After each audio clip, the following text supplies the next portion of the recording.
एक शांत जंगल के किनारे एक भोला भाला ऊंट रहता था। वो बहुत सीधा और मेहनती जानवर था। दिन भर वो पेड़ों की पत्तियां खाता, नदी का पानी पीता और जंगल में आराम से घूमता रहता।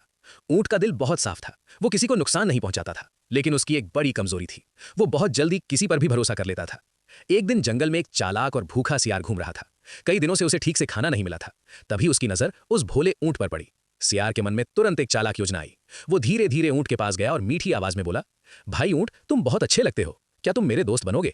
ऊंट को यह बात सुनकर खुशी हुई। उसने मुस्कुराते हुए कहा, क्यों नहीं, दोस्ती तो अच्छी बात होती है।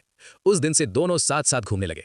ऊंट सियार को अपना सच्चा दोस्त समझने लगा, लेकिन सियार के मन में दोस्ती नहीं, सिर्फ फायदा उठाने की सोच थी। कुछ दिनों बाद सियार ऊंट के पास आया और बोला, मुझे एक जगह पता है जहां बहुत मीठे तरबूज लगे हुए हैं। अगर हम वहां जाएं तो पेट भरकर खा सकते हैं। ऊंट ने उत्सुकता से पूछा, लेकिन वहां कैसे जाएंगे? सियार बोला, वहां जाने के लिए हमें नदी पार करनी होगी। मैं तैर नहीं सकता। अगर तुम मुझे अपनी पीठ पर बैठाकर नदी पार करा दो तो हम दोनों मजे से तरबूज खाएंगे।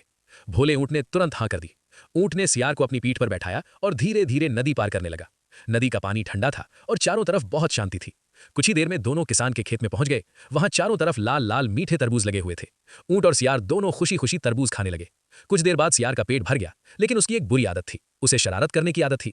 अचानक उसने जोर जोर से हुआ हुआ करके चिल्लाना शुरू कर दिया। ऊंट घबरा गया और बोला, अरे तुम ऐसा क्यों कर रहे हो, किसान जाग जाएगा। लेकिन सियार हंसते हुए बोला, मुझे खाना खाने के बाद गाना गाने की आदत है। कुछ ही पलों में किसान डंडा लेकर खेत में आ गया। सियार तो छोटा था, वो तुरंत भागकर झाड़ियों में छिप गया, लेकिन बेचारा ऊंट इतना बड़ा था कि वो छिप नहीं पाया। किसान ने गुस्से में आकर ऊंट को डंडे से मारकर खेत से भगा दिया। ऊंट बहुत दुखी था। उसे समझ आ गया था कि सियार ने उसके साथ धोखा किया है। थोड़ी देर बाद सियार फिर ऊंट के पास आया और बोला, चलो अब वापस चलते हैं। ऊंट कुछ नहीं बोला। उसने चुपचाप सियार को अपनी पीठ पर बैठाया और नदी में उतर गया। जब दोनों नदी के बीच में पहुंचे तो अचानक ऊंट पानी में बैठ गया। सियार घबरा गया और चिल्लाया, अरे तुम क्या कर रहे हो, मैं डूब जाऊंगा। ऊंट शांत आवाज में बोला, मुझे खाना खाने के बाद पानी में बैठने की आदत है। इतना कहकर ऊंट पानी में बैठा रहा और सियार नदी में गिर गया। सियार किसी तरह तैरकर किनारे पहुंचा। अब उसे अपनी गलती समझ आ चुकी थी।